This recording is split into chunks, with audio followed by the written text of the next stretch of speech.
यवतमाळ जिल्ह्यातील अनेक भागात गॅस सिलेंडरसाठी नागरिकांना मोठ्या अडचणीचा सामना करावा लागतो आहे। सकाळपासूनच गॅस एजन्सीसमोर नागरिकांच्या लांबच लांब रांगा लागल्याचे चित्र दिसून येत आहे। भर उन्हातही सिलेंडर घेण्यासाठी नागरिकांची गर्दी होत आहे। त्यामुळे सिलेंडर वितरण व्यवस्था कोलमडल्याचे चित्र सध्या जिल्ह्यात दिसून येत आहे। मला थोडं आश्चर्यच वाटून दाखवलं, इतके लोक न येणारे गॅस एजन्सीवर ऑफिसमध्ये येऊन राहिले गॅससाठी, आणि त्यांच्याकडे 15 दिवस झाले तरी नेल्या याच्या आधी तरी ते येऊन राहिले। आणि त्यांना विचारलं तर ते म्हणतात, तुम्ही पेपर वाचत नाही का, TV बघत नाही का, असं होऊन राहिलं, तसे मिळणार नाही गॅस। पण हा गॅस एक अशी आजच्या तारखेपर्यंत जर सप्लाय आहे तो व्यवस्थित आहे, सुरळीत आहे।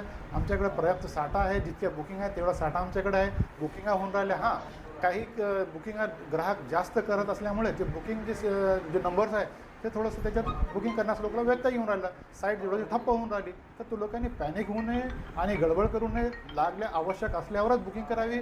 त्यांना आज 2-4 दिवस आता आमच्याकडे असं रेग्युलर आहेच, पुढे अजून कंपनीकडे त्यांच्याकडे भरपूर साठा आहे।